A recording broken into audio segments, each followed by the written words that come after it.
Meus irmãos, graça e paz, mais uma vez, vamos para o nosso estudo, onde nós vamos tratar sobre a mediação de Cristo.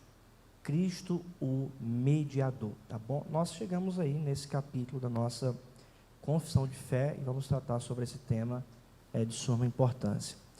A confissão de fé, ela tem uma lógica na própria organização dos capítulos, porque ela fala primeiramente acerca do pacto de obras, pacto da graça, pacto que Deus fez com o homem, apresentando assim logo em seguida o Cristo, né, o mediador desse pacto da graça.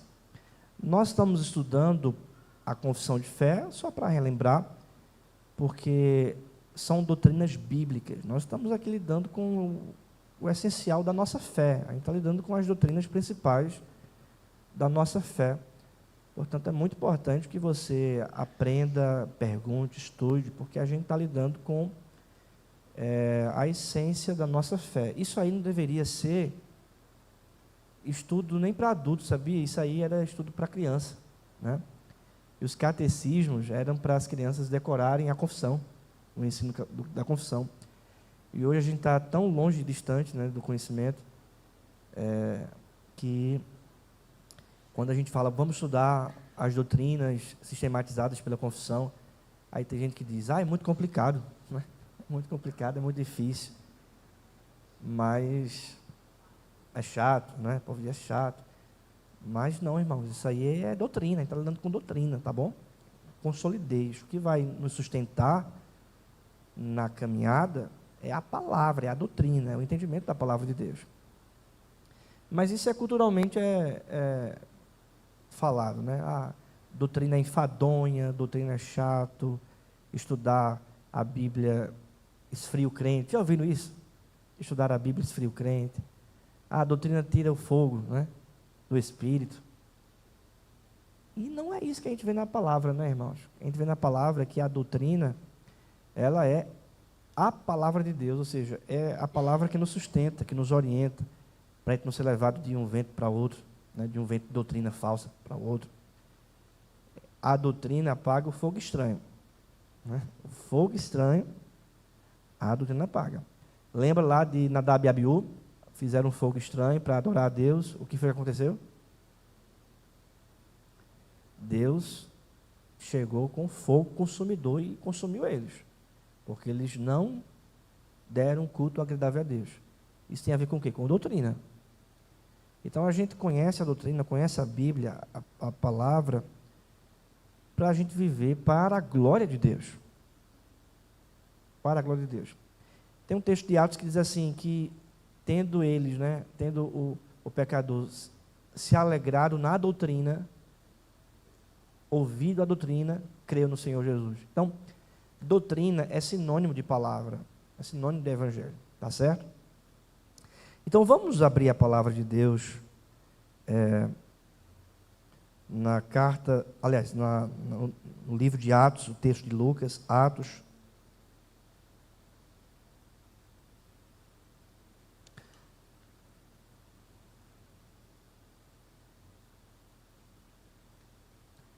Atos, capítulo número 17.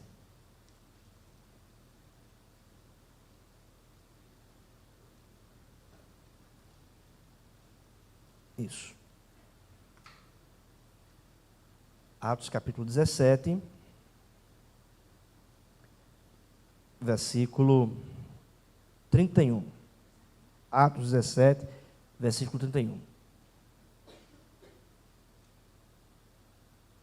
Todos encontraram? Veja o que diz a palavra. Porquanto estabeleceu um dia em que há de julgar o mundo com justiça, por meio de um varão que destinou e acreditou diante de todos, ressuscitando-o dentre os mortos. Vamos orar. Senhor Deus, nós lemos a Tua palavra. Tenhamos um momento agradável de comunhão, de entendimento, de instrução, de doutrina. E que esse momento, Senhor Deus, seja, de fato, usado por ti para consolidar em nós a verdade do Senhor. Assim nós te pedimos, em nome de Jesus. Amém. Irmãos, esse texto aqui de Atos é um texto que trata sobre o homem que Deus destinou e acreditou.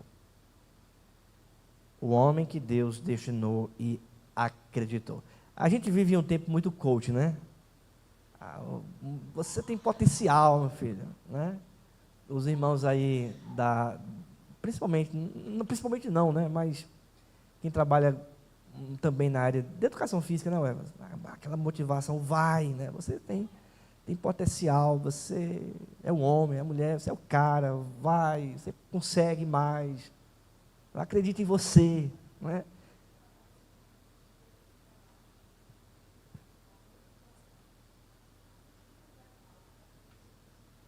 Melhor.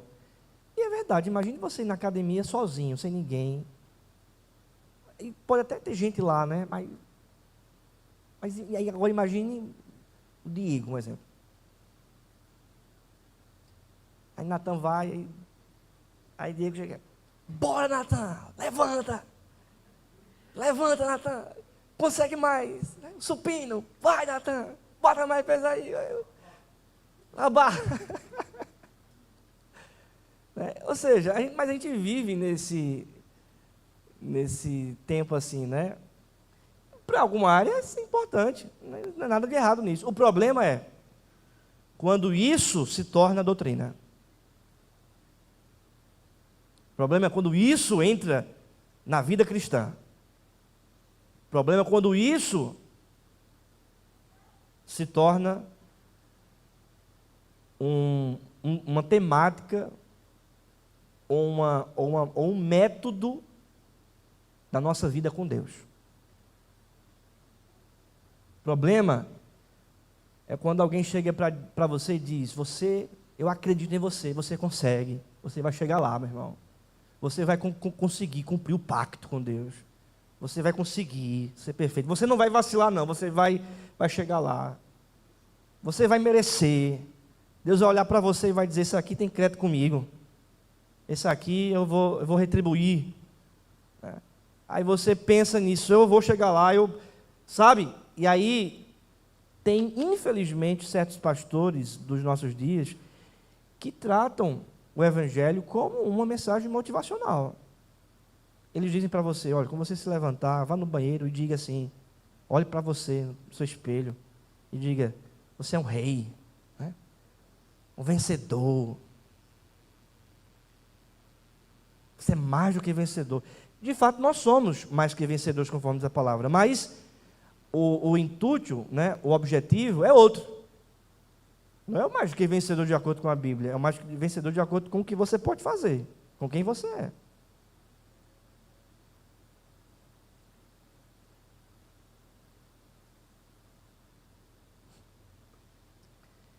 O texto que lemos fala em quem Deus acreditou, e não foi em você.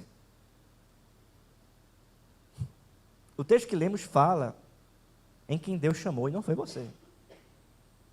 O texto que lemos fala em quem Deus confiou, e não é você. Porque se Deus tivesse confiado em você para a sua salvação, você nem aqui estava. Nem eu estava aqui.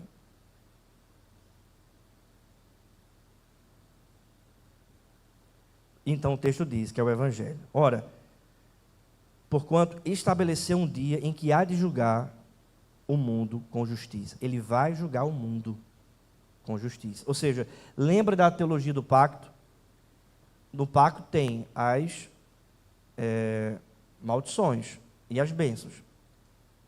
Ele vai julgar de acordo com o quê? De acordo com o pacto.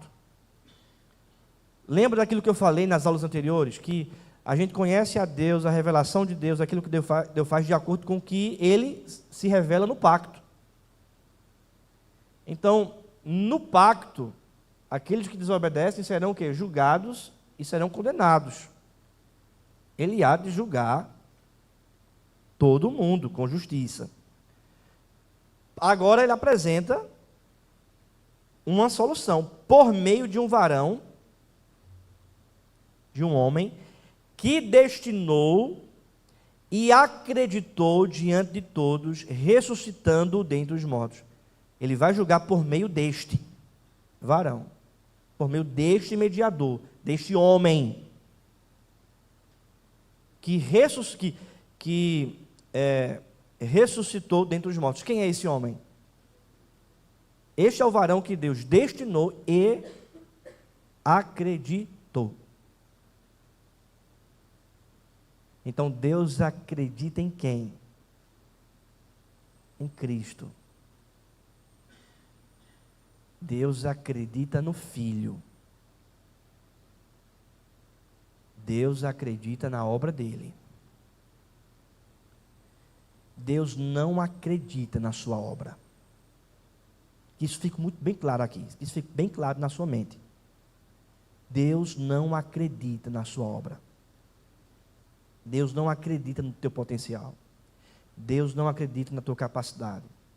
Deus não acredita naquilo que você pode fazer para alcançar o perdão e a salvação. Não. Ele acredita em Jesus. E se você então está em Jesus, você então está salvo, perdoado, liberto, transformado, tem a presença de Deus na sua vida, tem o Espírito Santo, tem a direção, tem a capacitação. Mas por causa de quem? De você? Não. Por causa de Jesus. De Jesus. Me diga aí, Jesus veio para esse mundo por quê? Eu queria ouvir vocês assim. Jesus veio a esse mundo por quê? Por causa da misericórdia de Deus para cumprir o propósito. É por quê? Que propósito? Por que ele veio para cá? Hã? Reconciliar o homem com Deus. É por quê? Hã? E por que a gente precisa? A gente não tem condição nenhuma. Pronto, eu não quero chegar. A gente não tem condição nenhuma. O que significa isso? A gente não tem condição nenhuma. Significa que a gente não tem mérito nenhum. Que Deus não está dizendo assim para você: olhe, Júlio, ou qualquer um aqui, eu confio em você, eu acredito em você, faz isso, compra a minha palavra e tu vai ser salvo, vai, eu confio em você. Não, ele não está fazendo isso não, irmãos, porque isso já foi provado no antigo pacto das obras. Quem lembra? O pacto feito com Adão. Deus disse para Adão: Adão, faz isso. Adão fez? Não. Aí desgraçou tudo. Porque ninguém que nasce depois consegue fazer. Sabe por quê? Porque já nasce morto em pecado. Já nasce morto. Já nasce inclinado para o mal. Ninguém nasce neutro, não. Ninguém nasce... Não existe neutralidade no mundo. A gente já nasce inclinado para o pecado, tá bom? Quem é que consegue?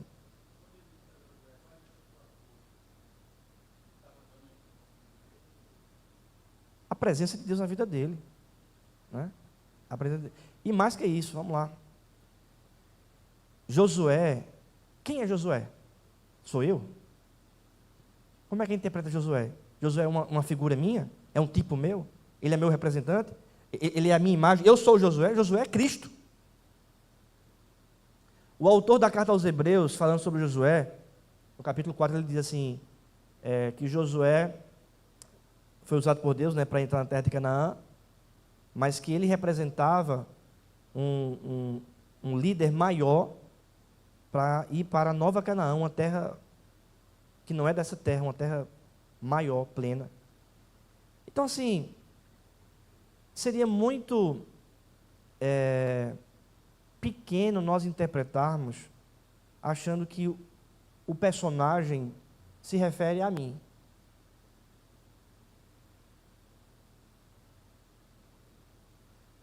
No entanto, Jesus disse, né? Todas as escrituras dão testemunho de mim. A gente vai ver sobre isso mais à frente, né? Os tipos de Cristo, sobre o mediador. Agora, isso não quer dizer, Reginaldo, isso não quer dizer que em Cristo Ele não nos encoraje.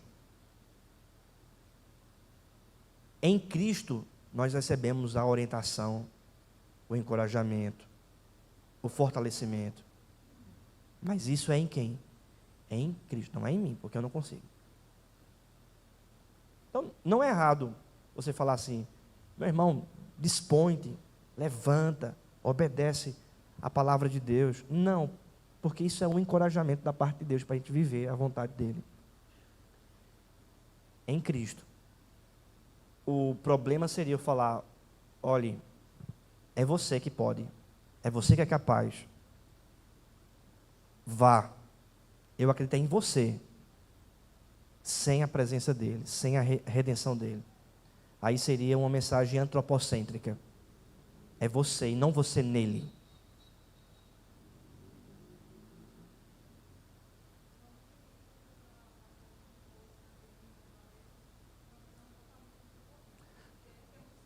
Tudo posso naquele que me fortalece. Eu posso o quê? Vai, você pode, você pode, você pode. Mas pode o quê? Aí o texto vai dizer,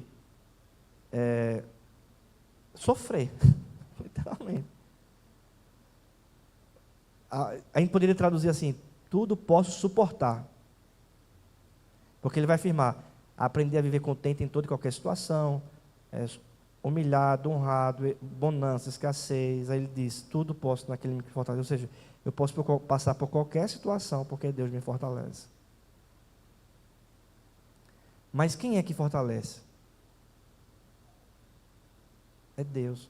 A gente pode instruir uns aos outros dizendo, irmãos, coragem no Senhor, força em Deus, vai na força do Senhor, na presença de Deus. Podemos nos estimularmos e nos encorajarmos nesse sentido. O que nós não podemos fazer é tirar Deus da jogada. Esse é o ponto.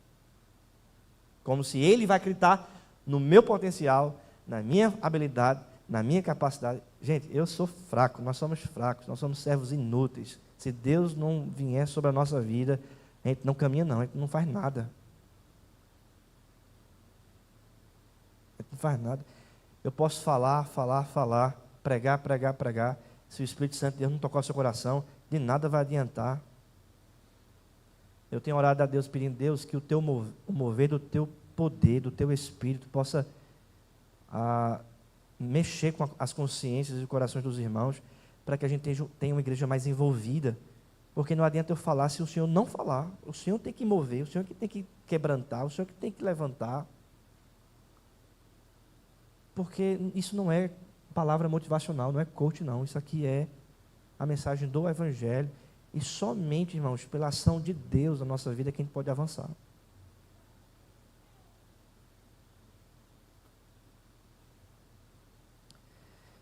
Então veja, um varão que destinou e acreditou diante de todos, ressuscitando dentre os mortos. Você não vai ver em relação à salvação e às bênçãos de Deus, nenhum texto que diga que Deus acreditou no homem. Você vai ver o texto, sempre texto que fala da obra de Cristo. Ainda bem Cristo, ainda bem por causa de Cristo. Louvado a Deus por causa de Cristo. Abra a sua Bíblia aí em Gálatas, capítulo de número 5.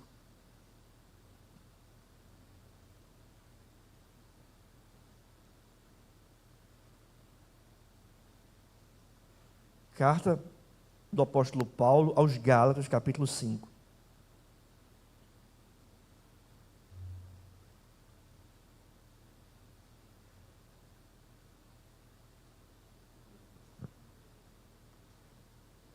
Todos encontraram? Esse é um texto bastante conhecido, que é falar também para outras coisas, né? Infelizmente, muitos interpretam para outra coisa. Mas vamos entender o texto realmente como ele é. Para a liberdade foi que Cristo nos libertou. Paulo está falando de que liberdade aqui? Aí a pessoa vai dizer, está liberdade do pecado, liberdade para viver uma vida boa, né? Liberdade do culto, vamos fazer o que a gente quer no culto, porque é liberdade, né? Aí por que não faz o que quer também no mundo, né? A liberdade, que tipo de liberdade é essa? Aí Paulo vai explicar. Tem a ver, irmãos, com aquilo que a gente vai estar falando, que Deus acreditou e destinou, tá certo? Veja, vamos entender o texto. Para a liberdade foi que Cristo nos libertou. Permanecei, pois, firmes e não vos submetais de novo ao jugo de escravidão. Veja, Paulo está encorajando, permaneça firme. Mas firme em quê? Neles, no potencial deles? Firme em quê? Veja o que diz o versículo 2. Eu, Paulo, vos digo, que se vos deixar de circuncidar, Cristo de nada vos aproveitará. Olhe para mim aqui, sabe o que está acontecendo? Um grupo chamado de judaizantes estava dizendo para aquele povo, para os gálatas, vocês precisam de Cristo, mas também tem que fazer uma coisinha, viu? Deus está querendo que vocês façam algo. A salvação não é só pela fé em Cristo, não. Deus acredita também em vocês. Tem que fazer um negocinho. Aí eles diziam, o que quem tem que fazer? Vocês também têm que circuncidar. Vocês têm que... A salvação, segundo eles, né? É pela fé em Jesus, mas também tem que fazer a circuncisão. Senão vai ser salvo, não. Eles diziam, vamos lá. Deus está acreditando em vocês. Tem que fazer a circuncisão. É fé e obras também. A salvação é fé, e é pela fé e também pelas obras. Aí Paulo diz,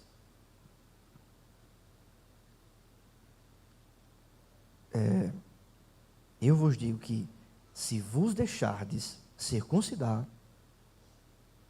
Cristo de nada vos aproveitará. Se vocês estão achando que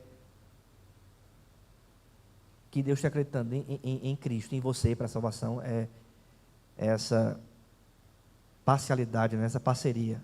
Você faz a sua parte e Cristo faz a dele e você vai ser salvo. Se você acha que é isso, eu vou logo lhe dizendo, Cristo de nada vos aproveitará. Você não terá proveito de Cristo, nada de Cristo. Por quê? Porque Paulo vai desenvolver a salvação, não é pela obra, não é pela circuncisão, mas unicamente pela fé em Cristo. Por quê? Porque pelas obras nós falhamos já, nós não conseguimos. E aí Cristo veio realizar uma obra que nós não conseguiríamos fazer. Ele veio justamente porque nós não conseguimos. Ele veio porque justamente nós não obedecemos. Ele veio justamente porque falhamos. Veja o que diz o versículo 3. De novo testifico a todo homem que se deixa circuncidar, que está obrigado a guardar toda a lei. Se vocês acham que a salvação é pelo mérito, por alguma coisa que vocês fazem, então vou logo dizer para vocês, então vocês têm que guardar toda a lei, é tudo. Não é só uma partezinha, não. Se é a circuncisão, se é uma coisinha que você faz, se é uma palavra que você diz, se é uma obrazinha que você faz no dia a dia, se a salvação, você acha que a sua partezinha é essa, aí Paulo está dizendo, então não é não, meu querido, você tem que guardar toda a lei, mas é toda a lei mesmo. Porque Cristo não tem proveito para a sua vida. Ou você está em Cristo, no pacto da graça, ou você está nas obras. No pacto das obras. Escolha. Porque ele veio justamente fazer aquilo que você não consegue. Aí você diz, não é Cristo, mas alguma coisa. Aí Paulo diz, não. Ou é só Cristo ou é nada. Veja o que ele fala mais adiante. Versículo 4. Veja. O raciocínio, 3 e 4. Testifico a todo homem que se deixar circuncidar, que está obrigado a guardar toda a lei. De Cristo vos desligastes. De Cristo vos desligastes. Vós que procurais justificar-vos na lei. Da graça o quê? Decaís. Vocês que acham que Deus está acreditando em vocês. Salvação pelas obras. Vocês não estão mais em Cristo. Vocês se desligaram de Cristo. Vocês estão querendo se justificar mediante as obras da lei, daquilo que vocês podem fazer. Vocês não têm nenhum tipo de ligação com Cristo.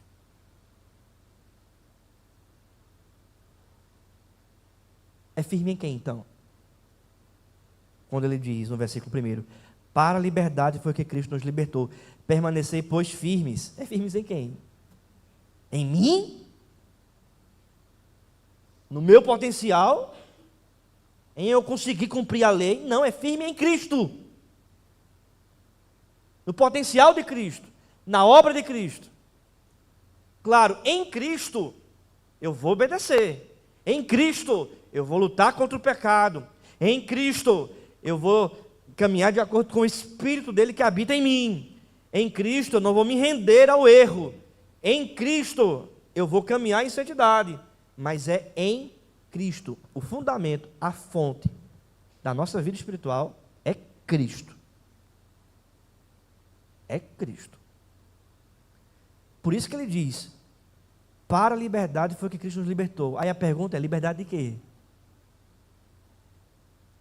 De acordo com o contexto aqui, liberdade do quê? Do jugo da lei. Porque o povo estava querendo voltar para as obras, achando que a salvação é pelas obras. Ah, meu querido, faça isso, Deus vai te perdoar. Faça isso, faça aquilo. Faça a circuncisão que você vai receber o perdão. Faça isso que você vai ter bênção de Deus.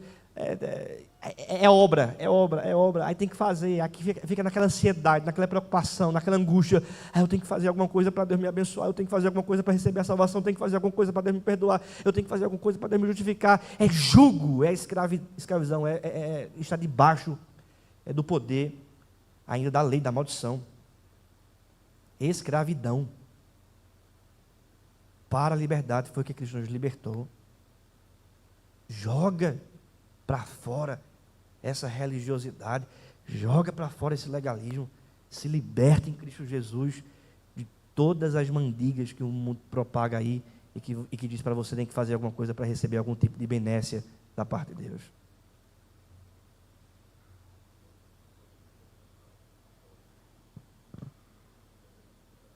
Se aproxima. Rezas católicas, purgatório, né, se aproxima, né, no catolicismo romano tem que fazer lá uma coisa para tirar a alma do purgatório de quem foi, uma obra, né. Se você não foi uma pessoa muito boa, não, acreditou em Jesus, né, mas não foi uma pessoa muito boa, então a sua alma vai para o purgatório, né. E teus familiares aqui, se não tiver fazendo a coisa certa, tu vai ficar lá. A tua obra é a obra dos outros. Para que tua alma seja aperfeiçoada. Meu amigo. Né? Mas tem isso também evangélico. A gente fala do catolicismo, mas tem isso na igreja evangélica também. Onde os caras dizem assim, traz a arca, bota a rosa ungida. E algumas mensagens, irmãos, algumas mensagenzinhas, até mesmo dentro de contexto reformado, né, que diz assim, faça isso e você vai ter aquilo. Faça isso para obter aquilo outro. 3 passos para a vitória. Eu dou o primeiro passo, recebo uma bênção. O segundo passo, a segunda bênção. Terceiro passo, a glória. 3 pontos, irmão. Ó, só não é bíblico. Quem não gosta de vitória? Aí o cara sai da igreja o quê? Agora eu vou viver, eu vou vencer. Né? Nada contra. A gente é um povo vitorioso, amém? A gente é um povo vitorioso, nada contra. E a vitória vem em Cristo. Eu prego sobre a vitória de Deus, a vitória de Cristo. Somos mais que vencedores. Eu prego muito sobre a vitória de Deus. Não tenho nada contra a vitória. A gente é um povo vitorioso, né? Amém. A grande questão é achar que essa vitória sou eu. Eu sou a causa dessa vitória. Não é? Aí eu estou perdido. Aí eu me desliguei de Cristo. Achar que eu sou esse mediador. O que é que a nossa confissão diz? Primeira seção. Aprove a Deus em seu eterno propósito escolher e ordenar o Senhor Jesus. Veja, em seu eterno propósito, Deus escolheu quem? O Senhor Jesus, o seu Filho, unigênito, para ser não é um não, tá? É o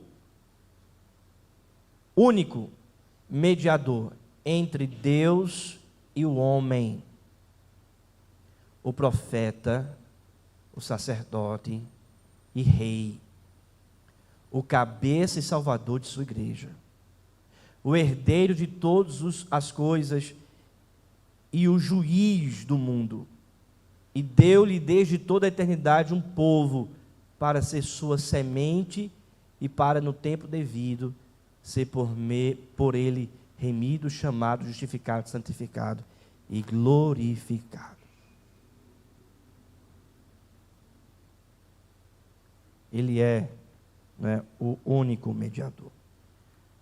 O que essa sessão nos ensina? Primeiro, sobre Jesus como único mediador, é só ele, tá? A gente já falou muito sobre isso. Mas veja, 3 ensinamentos aqui. Primeiro, Deus escolheu desde a eternidade um número definido de membros da descendência de Adão para ser salvo por meio da obra redentiva de Cristo. Né? Porque é o que diz a nossa confissão aqui, ó. De todas as coisas, juiz, e deu-lhe desde toda a eternidade um povo para ser sua semente, para no tempo devido ser por ele remido, chamado, justificado, santificado e glorificado. Então Deus escolheu desde a eternidade um número definido de membros da descendência de Adão para ser salvo por meio da obra redentiva de Cristo, desse mediador. Efésios capítulo 1 diz que ele nos escolheu antes da fundação do mundo. Eleição, ou seja, é o povo que Deus escolheu para salvar. Efésios capítulo 1. Abra a sua Bíblia aí, Atos.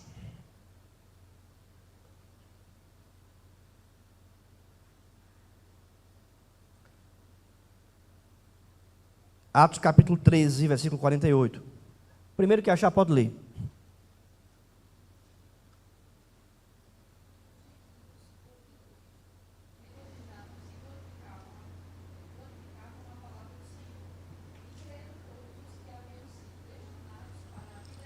Os gentios, ouvindo a pregação do Evangelho, se alegraram, e diz a palavra que creram todos os que?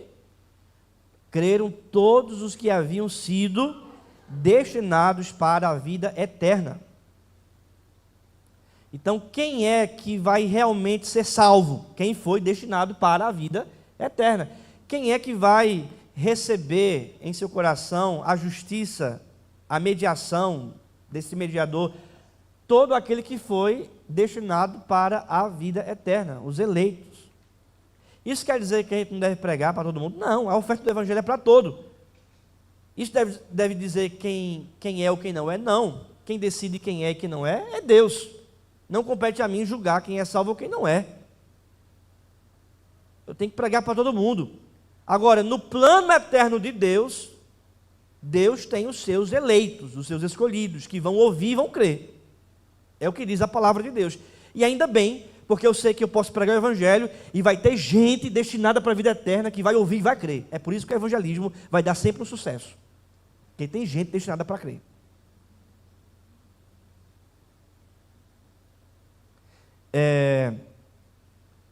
Então,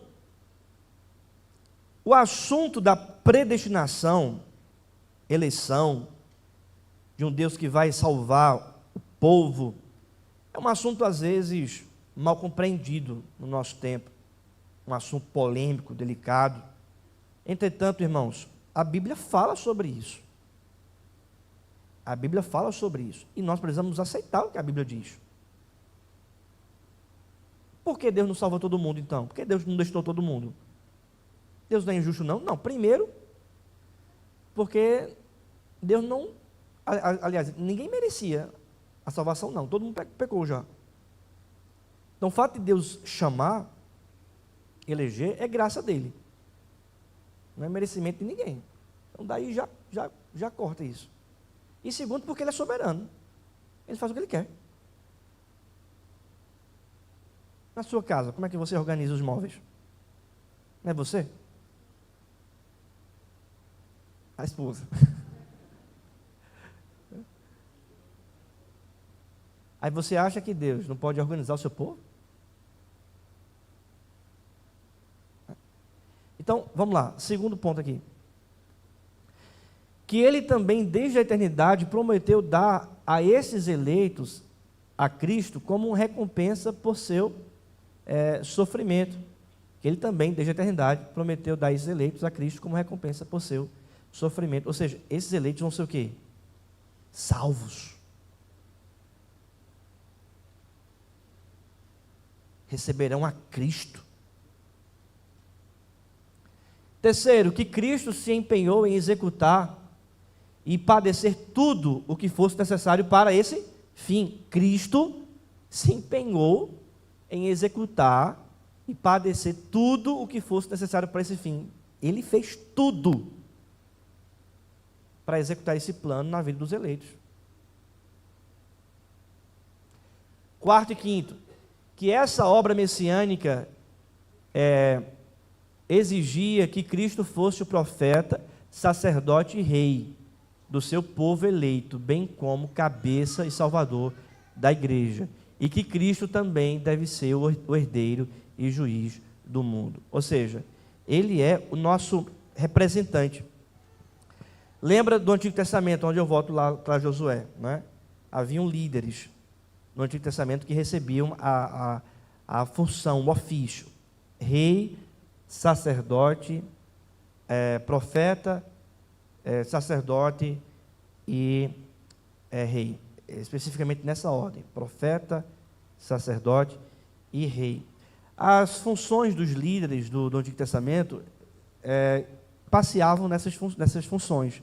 Os ofícios eram voltados nessas funções. Você vai ver então profetas, sacerdotes e reis. Cristo, portanto, é esse representante legal apontado pelo profeta do Antigo Testamento, sacerdote do Antigo Testamento, rei do Antigo Testamento. Ele é o perfeito profeta, o perfeito sacerdote, o perfeito rei. Ele é o nosso, digamos assim, representante geral de tudo. Ele é o nosso rei, ele é o nosso sacerdote, ele é o nosso profeta. É ele quem nos representa. Ele é o mediador. Porque quem fazia a mediação entre Deus e a monarquia de Israel? O rei.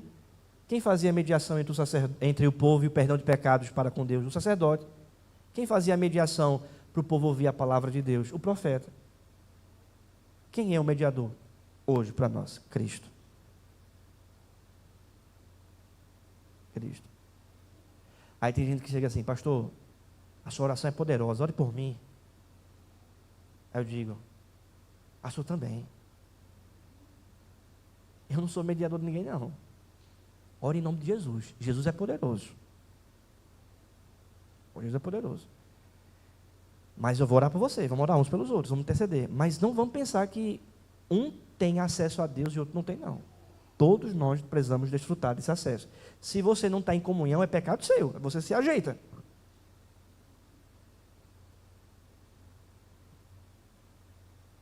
Irmãos, ele é esse mediador. E aí eu coloquei aqui por fim, né? Cristo é chamado de segundo Adão, para ser mais preciso, o último Adão. 1 Coríntios 15, 45. Isso se dá pelo fato de que Adão foi a primeira pessoa e Cristo a última na história humana a servir de cabeça pactual ou representante. Ele veio para desfazer em prol de muitos o que Adão fez e para lhes fazer aquilo que Adão falhou em fazer. O nosso representante pactual hoje é Cristo e não Adão. Se alguém não se arrependeu dos pecados, não creu no Senhor, o representante dele ainda é o primeiro Adão. O nosso representante é o segundo Adão, né? O primeiro Adão desempenhou também, irmãos, função de profeta, de sacerdote e também de rei, para subjugar a criação, o sacerdote vivo ali do lar, da sua casa, como profeta, mediando a palavra de Deus para a sua família. E isso tudo aponta para os três ofícios de Cristo. Cristo é o perfeito profeta, sacerdote e rei. É Cristo, na plenitude de seus três ofícios, que é o cabeça e salvador de sua igreja. E é nessa plenitude que ele deve ser adorado e honrado. Onde ele não é reconhecido, também não há cabeça e salvador. E tal não pode ser sua igreja. Amém. Vamos abrir para perguntas. Alguém tem perguntas? Lá atrás, Luziel.